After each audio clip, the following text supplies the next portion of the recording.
बिस्मिल्लाहिर्रहमानिर्रहीम। अस्सलाम वालेकुम स्टूडेंट्स। यहाँ पर चैप्टर नंबर 6 है मेरे पास, अल्काइल हैलाइड्स एंड अमाइंस।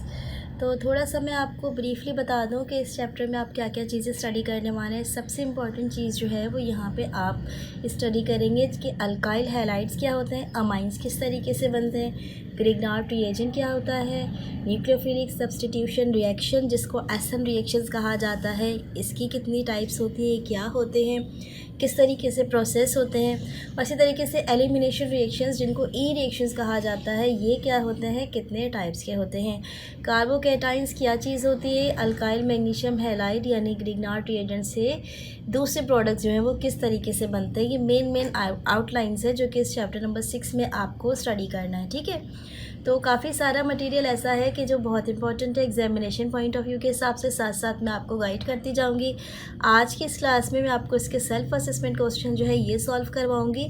तो जैसे ही क्वेश्चंस कंप्लीट हो जाते हैं आप कोशिश किया कीजिए कि साथ साथ इनकी प्रिपरेशंस भी कर लीजिए, ठीक है। तो सबसे पहले अब जो सेल्फ असेसमेंट नंबर 1 है इसकी तरफ बढ़ी हूँ मैं, ये आपको गाइड करती हूँ कि क्या है और कहाँ से सॉल्व होगा।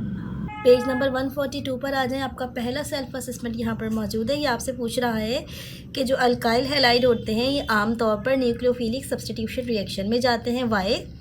और उसके बाद उसने आपसे कहा कि आपके पास स्टार्टिंग मटेरियल है मिथाइल आयोडाइड। आपको कौन कौन से रिएजेंट्स यूज़ करने हैं कि आपको ये 1 2 3 4 प्रोडक्ट्स जो हैं अलग अलग मिल जाएं, जबकि स्टार्टिंग मटेरियल आपके पास क्या होगा, मिथाइल आयोडाइड। तो इसका जो पहला वाला पोर्शन है वो तो बुक में मौजूद है, मैं आपको बता देती हूँ। उससे पहले थोड़ा सा बता दूँ कि न्यूक्लियोफिलिक सब्स्टिट्यूशन रिएक्शंस क्या चीज़ होते हैं। न्यूक्लियोफाइल का मतलब होता है कि ये न्यूक्लियस लविंग होता है, और न्यूक्लियस में क्योंकि प्रोटॉन एक ऐसी चीज़ होती है जिस पे चार्ज होता है, इसका मतलब ये प्लस चार्ज लविंग वाले कंपोनेंट्स होते हैं। तो जितने भी न्यूक्लियोफिलिक सब्स्टिट्यूशन रिएक्शंस होते हैं इनमें आमतौर पर पहले से जो सभी आपके पास कंपोनेंट लगा हुआ होता है उसको रिप्लेस करके कोई दूसरा कंपोनेंट जो है वो ऐड हो जाता है। और उस कंपोनेंट की ख़ास बात क्या होती है कि वो एक न्यूक्लियोफाइल होता है। न्यूक्लियोफाइल का मतलब होता है कि वो प्रोटॉन लवर होता है, यानी इट्सेल्फ वो जो अटैकिंग न्यूक्लियोफाइल है इसके ऊपर क्या चार्ज होता है, इट्सेल्फ उसके ऊपर चार्ज होता है माइनस वाला, हमेशा याद रखिएगा, ठीक है। तो अब आपने लिखना कहाँ से, इसको देख लीजिएगा, 1 पेज बैक कीजिएगा, 141 पर आ जाइएगा सीधा, यहाँ से आप इसको मार्क करेंगे, ठीक है। पेज नंबर 141 है ये। When alkyl halides are reacted with an aqueous solution of sodium hydroxide और potassium hydroxide, the hydroxide act as a strong nucleophile which attack the partially electropositive carbon atom of the alkyl halide. As a result, new bond is formed between carbon and attacking nucleophile. यहाँ तक लिख लीजिएगा।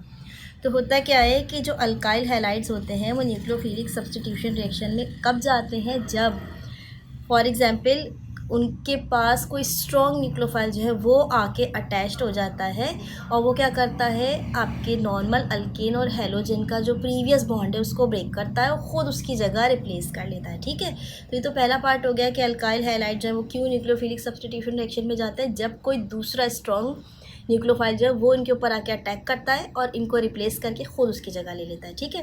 तो 141 से जो मैंने mark करा है वहाँ से लेके यहाँ तक आपने इसको मार्क करना है, ठीक है। अब जो इसका दूसरा काम है कि स्टार्टिंग मटेरियल से लेके 4 प्रोडक्ट बनानी है, ये मैंने कॉपी डाउन किया हुआ है, इसको देख लीजिए। तो पेज 142 का ही दूसरा पार्ट है ये। सबसे पहले जो है आपको मिथाइल आयोडाइड स्टार्टिंग प्रोडक्ट है और इससे मिथानॉल बनाना है। आपने क्या करना है, सोडियम हाइड्रोक्साइड के साथ इसका रिएक्शन कर लीजिएगा। ये सोडियम इस आयोडीन के साथ मिलकर सोडियम आयोडाइड बना देगा और आपके पास मिथानॉल बन जाएगा। दूसरी चीज़ है मिथाइल साइनाइड। ये कैसे बनेगा, स्टार्टिंग मटेरियल आपके पास once again methyl iodide, sodium cyanide से रिएक्शन कर दीजिए, सोडियम आयोडीन से मिलकर सोडियम आयोडाइड बनाएगा, मिथाइल साइनाइड आपका बच जाएगा। डाई मिथाइल ईथर आप क्या करेंगे, मिथाइल आयोडाइड है, इसका रिएक्शन आप कर देंगे CH3ONA से। अब यहाँ से ये Na और ये वाला आयोडीन मिलकर सोडियम आयोडाइड बना देगा, क्या चीज़ बच जाएगी, CH3O, और ये वाला CH3 हो जाएगा डाई मिथाइल ईथर। लास्ट वाला थायोल देखिएगा, CH3 आई है, ये KSH के साथ रिएक्शन करेगा, ये के और ये आयोडीन मिलकर पोटाशियम आयोडाइड बना देंगे, और ये CH3 SH के साथ जुड़ जाएगा, थायोल बना देगा, ठीक है। बहुत आसान तरीका है। इस तरह आपसे सेल्फ असेसमेंट में पूछा है, पेपर में हो सकता है आपको ये मटेरियल चेंज कर दे, मिथाइल आयोडाइड के बजाय इथाइल क्लोराइड, इस तरह का कोई भी कंपोनेंट दे दे और आपसे कहीं ये तमाम की तमाम प्रोडक्ट्स जो है वो फॉर्म करें। तो बेसिक जो मेथड है वो एक ही होता है कि बस याद रखिएगा कि जितने भी अल्काइल हैलाइड्स हैं उसमें से हेलोजन को रिप्लेस होना है, और उसने हैलोजन के रिप्लेस होकर क्या करना, उसके पॉजिटिव वाले के साथ रिएक्शन करके एक प्रोडक्ट बनाते जाना। जो बचता रहेगा आपके पास कंपोनेंट, वही आपका मेन प्रोडक्ट बनाता चला जाएगा। ठीक है। नेक्स्ट जो आपके पास सेल्फ असेसमेंट है, इसमें तकरीबन 3 क्वेश्चन है, 1 बाय 1 समझाती हूँ मैं इसको आपको। सबसे पहले कह रहा है कि जो बीटा एलिमिनेशन रिएक्शन होते हैं ये मिथाइल हैलाइड में पॉसिबल नहीं होते। सबसे पहले तो ये समझ लीजिए कि ये एलिमिनेशन रिएक्शन क्या होता है और बीटा एलिमिनेशन रिएक्शन क्या होता है। देखिए, एलिमिनेशन रिएक्शन में जो 2 कार्बन एटम्स होते हैं ना, बीटा एलिमिनेशन की ख़ास तौर पे बात करी उधर में कि 2 कार्बन एटम होते हैं, उनकी ज़रूरत होती है। तो जब 2 कार्बन एटम होते हैं तब उन्हीं कार्बन एटम से अटैच जो ग्रुप में, उनकी एलिमिनेशन रिएक्शन जो है वो बीटा एलिमिनेशन कहलाती है। अब इसको मैं एक छोटी सी एग्जांपल जो है उससे वाज़े करती हूँ ताकि आपको थोड़ा सा समझ में आ जाए और इसके साथ साथ इसका आंसर भी फिर मार्क हो जाएगा। ठीक है। पेज 145 जो इस पर आ जाइए सीधा। देखिए, यहाँ से सबसे पहले आप मार्क करेंगे 145 पे एन एलिमिनेशन रिएक्शन से लेके सबस्ट्रेट मॉलिक्यूल तक। उसके बाद देखिए एक लाइन ड्रॉप करके यहाँ से मार्क कीजिएगा दा से लेके मल्टीपल बॉन्ड तक। ठीक है। तो होता क्या है कि यहाँ तक लिखने के बाद आपने फिर एक लाइन ऐड करनी। वो एक लाइन क्या है कि YCH3I has only 1 carbon atom. ये तो हो गया मार्क। अब इसको समझ लीजिए, जितने भी एलिमिनेशन रिएक्शन होते हैं किसी भी ऑर्गेनिक रिएक्शन में, इसमें होता क्या है कि जो एडजेसेंट कार्बन एटम होता है ना, आपका एडजेसेंट कार्बन एटम का मतलब होता है कि जो मेन कार्बन एटम है उसके साथ जो कार्बन अटैच्ड है वो वाला कार्बन एटम क्या कहलाएगा, एडजेसेंट कार्बन एटम। यानी 2 कार्बन एटम आपको चाहिए, एक आपका मेन कार्बन एटम है, दूसरा उसके साथ जो अटैच है वो वाला कार्बन एटम है।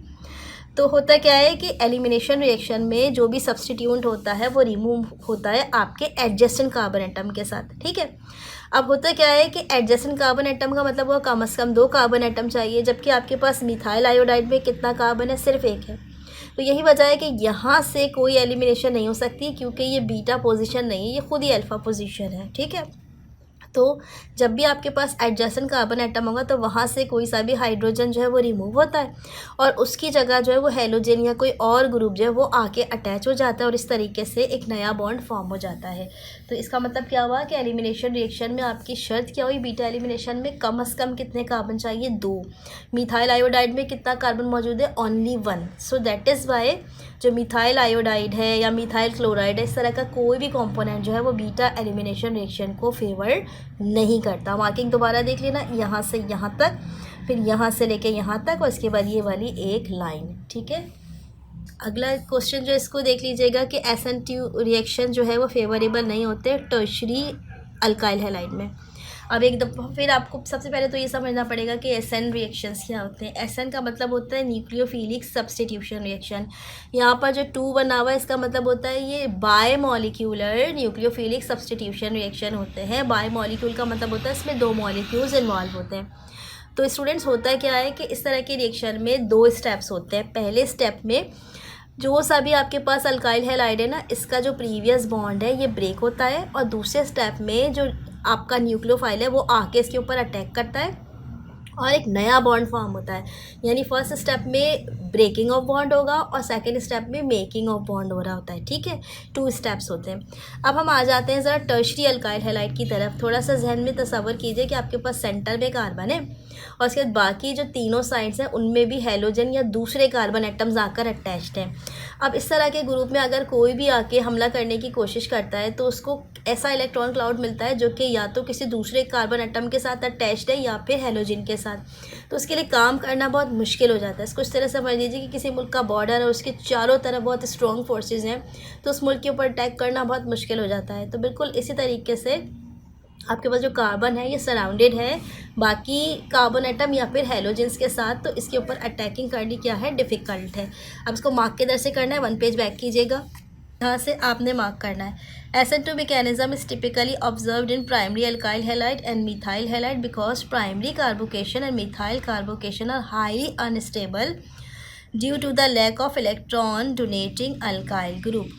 ठीक है, यहाँ से लेके यहाँ तक, क्योंकि ये सिर्फ प्राइमरी अल्काइल हैलाइड में क्यों होगा, क्योंकि उसी में पहले स्टेप में क्या होगा कि बॉन्ड ब्रेकिंग होगी और अगले स्टेप में बॉन्ड मेकिंग हो जाती है, तो वो रिएक्शन आसान हो जाता है। यहाँ पे देखिए, जैसे एक मिसाल देखें आप कि ये वाला जो कार्बन है ये 3 तरफ से हाइड्रोजन से अटैच है, 1 तरफ से हेलोजन, तो यहाँ पे कोई भी जो आपका न्यूक्लियोफाइल है बड़ी आसानी से अटैक कर लेगा और उसके बाद एक इंटरमीडिएट सबस्ट्रेट बनाएगा। लेट स्टेज में क्या होगा कि एक हाइड्रोजन रिप्लेस हो जाएगा और वो सबस्ट्रेट पूरा जगह लेकर प्रोडक्ट बना देता है और हैलोजन जो है वो रिमूव कर देता है। ठीक है, एक एग्जाम्पल है, आपको लिखनी नहीं, आपने लिखना तो सिर्फ यहाँ से यहाँ तक है। मगर आप बस इतनी बात समझ लीजिएगा कि अगर चारों तरफ से दूसरे अल्केन्स या फिर हैलोजन अटैच होते हैं, जैसा कि टर्शियरी अल्काइल हैलाइड में होता है, तो ये प्रोसेस बहुत नामुमकिन जैसा हो जाता है। इसीलिए आमतौर पे SN2 mechanism tertiary alkyl halide के लिए फेवरेबल नहीं होते हैं। ठीक है, अच्छा जी, अगला क्वेश्चन देखें। ये कह रहा है कि टर्शियरी कार्बोकेशन मोर स्टेबल है then secondary and primary carbocation. ठीक है, 1 पेज बैक करें, इसका आंसर मिल जाएगा आपको। पेज नंबर 144 पर आ जाइए। पहले मार्क करा देती हूँ मैं आपको। देखिए ये लाइन, देखिए थर्ड लाइन, कार्बोकेशन से लेके कार्बन एटम तक, उसके बाद टर्शियरी से लेके अल्काइल ग्रुप तक। अब ये वाली बात ना ज़रा आप समझ लीजिए। कार्बोकेशन का मतलब क्या होता है कि फ़र्ज़ कर लीजिए कि आपके पास एक कार्बन एटम है, वो सराउंडिंग साइड से दूसरे हाइड्रोजन या किसी और एटम के साथ अटैच्ड है। तो होता क्या है कि कोई भी जो सराउंडिंग एटम है या हाइड्रोजन एटम है, जब उसको लेफ़्ट कर देता है तो उसके ऊपर एक प्लस चार्ज आ जाता है। इस तरह के कार्बन को जिस पे एक प्लस चार्ज आ जाए, इसे कहते हैं कार्बोकेशन, या ये कह लीजिए कार्बन का कैटाइन। ठीक है, ये दोनों नाम इसी के।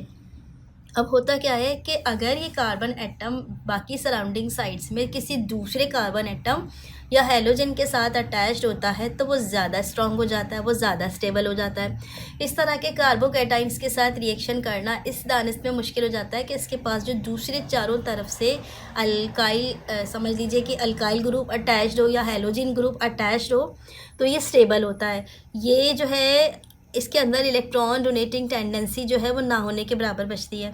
तो इसी वजह से जितना ज़्यादा इसके साथ समझ लीजिए कि ये सराउंडिंग्स में अल्काइल ग्रुप्स या फिर कोई हैलोजन अटैच होगा, वो इतना ज़्यादा ही स्ट्रॉन्ग होगा। ठीक है, दैट इज़ वाई जो कार्बोकैटाइन्स होते हैं ये टर्शियरी सबसे ज़्यादा स्टेबल होते हैं, उससे लेस स्टेबल सेकेंडरी होते हैं, और सबसे लीस्ट स्टेबल जो है ये प्राइमरी कार्बोकैटाइन्स होते हैं।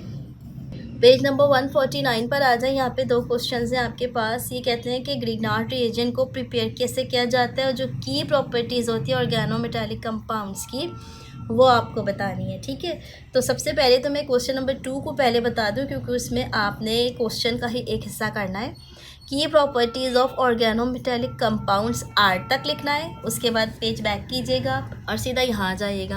Organic compound that possess at least 1 carbon between a carbon atom and a metal ion. यानी कि होता क्या है कि आपकी जो की प्रॉपर्टी होती है किसी भी ऑर्गेनोमेटालिक कंपाउंड्स की, वो ये होती है कि इसमें कार्बन और जो मेटल है इसके बीच में कम से कम एक बॉन्ड होना लाजमी है। दोबारा समझ लीजिए कि इसमें जो कार्बन है और जो मेटल है इसके बीच में कम से कम एक बॉन्ड यानी सिंगल बॉन्ड होना लाजमी है। इस तरह के जो कंपोनेंट्स होते हैं वो कहलाते हैं ऑर्गेनोमेटालिक कंपाउंड्स, और यही इनकी की प्रॉपर्टी होती है कि at least they possess single bond between carbon and the metal atom. ठीक है, अच्छा, अब जो दूसरी बात थी वो ये क्या थी कि ग्रिग्नार्ड रिएजेंट्स जो हैं वो किस तरीके से प्रिपेयर होते हैं। तो ग्रिग्नार्ड रिएजेंट जो है वो जर्नली होते हैं अल्काइल मैग्नीशियम हैलाइड। इनको प्रिपेयर करने का सबसे आसान तरीका होता है कि कोई भी अल्काइल हैलाइड लीजिए, उसको मैग्नीशियम मेटल के साथ रिएक्शन कीजिए और साथ में सिस्टम में होगा कि आपके पास anhydrous ether, as a result आपके पास अल्काइल मैग्नीशियम हैलाइड प्रिपेयर हो जाएगा। लिखेंगे कहाँ से आप? यहाँ से लिखेंगे।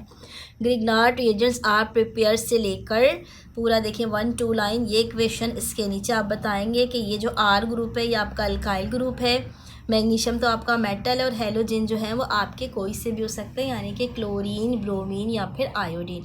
तो यहाँ से स्टार्ट करेंगे, ये सब कुछ लिखते चले जाएंगे। नेक्स्ट पेज पर आ जाइए और नेक्स्ट पेज पर आप यहाँ तक इसको मार्क कर देंगे। इस तरीके से ये वाला क्वेश्चन आपका कंप्लीट हो जाएगा। ठीक है, तो स्टूडेंट्स इसके साथ ही आज के जितने भी मेरे पास रिएक्शंस थे जो कि सेल्फ असेसमेंट से रिलेटेड थे, मैंने सबके सब करवा दिया आपको। होपफुली वीडियो आपको अच्छी लगी होगी। बहुत से बच्चे सेल्फ असेसमेंट नहीं देखते और फ़ौरन ही डिमांड करते हैं कि मिस आपने शॉर्ट क्वेश्चन या डिस्क्रिप्टिव करवा दें या इस तरह की चीज़ें करवा दें। तो देखिए, सेल्फ असेसमेंट आपकी बेस किस सेंस में बनाता है, जो ख़ास बातें हैं जो रीज़निंग के हवाले से वो इम्पॉर्टेंट होती है, वो आपको किसी और की वीडियो में मिलेगी भी नहीं। आप बेशक यूट्यूब में सर्च कर लें, बहुत कम लोग होंगे जो आपको सेल्फ असेसमेंट करवाते हुए नज़र आएंगे, क्योंकि इसमें अच्छा खासा टाइम लगता है इसको ढूंढने में। ठीक है, तो इसीलिए मैं इसको इसलिए प्रेफर करती हूँ कि आपका जो पेपर बनता है जब भी नई बुक से, ये मैं अपनी हर वीडियो में कोशिश करती हूँ बच्चों को बता दूँ कि आप लोगों ने अपने शॉर्ट क्वेश्चन, लॉन्ग क्वेश्चन, जो बुक की MCQs हैं और जो सेल्फ असेसमेंट है, जब ये सब कुछ कर लिया आपका पूरा चैप्टर कंप्लीट हो गया। अदरवाइज़ आपको कहीं इस चैप्टर में से किसी और जगह की खाक छानने की ज़रूरत नहीं, ठीक है। आपको बेशक 10 तरह के लोग बोलते रहें कि ये सवाल आएगा, ये कर लो, ये कर लो, लेकिन नई बुक में जो बेसिक आपका मटेरियल है आप चेक कर लीजिएगा। जब आपका पेपर बनेगा आप खुद कहेंगे कि टीचर आपने ठीक कहा था, यही मटेरियल है, यही आएगा, शॉर्ट आएगा, लॉन्ग आएगा, सेल्फ असेसमेंट में से कुछ आएगा। हो सकता है चीज़ों के वैल्यू चेंज हो जाए, हो सकता है थोड़े से कंपोनेंट्स का नेचर तब्दील कर दें। इन्होंने मिथाइल आयोडाइड से एग्जाम्पल दिए, पेपर में आपसे प्रोपाइल आयोडाइड पूछे, लेकिन पैटर्न वही होगा, ठीक है, बेसिक सारी चीज़ें वही होंगी। इनकी अच्छी तरीके से तैयारी कर लिया कीजिए। देखते ही देखते 5 चैप्टर्स मैंने आपको कंप्लीट करा दिए, 6 पर मैं आ चुकी हूँ। आज इस वीडियो में आवाज़ थोड़ी सी आपको बुरी लग रही होगी क्योंकि मुझे ज़रा नज़ला ज़ुकाम था, तो इसी आवाज़ को बर्दाश्त कर लीजिए आप। और इसके साथ साथ अगर वीडियो अच्छे लगे प्लीज़ इसको अपने क्लास फेलोज़ में ज़रूर शेयर कीजिएगा ताकि बाकी स्टूडेंट्स का भी भला हो जाए। चैनल को लाइक कर लीजिए, सब्सक्राइब कर लीजिए और मुझे अपनी दुआओं में याद रखिएगा। टेक केयर एंड अल्लाह हाफ़िज़।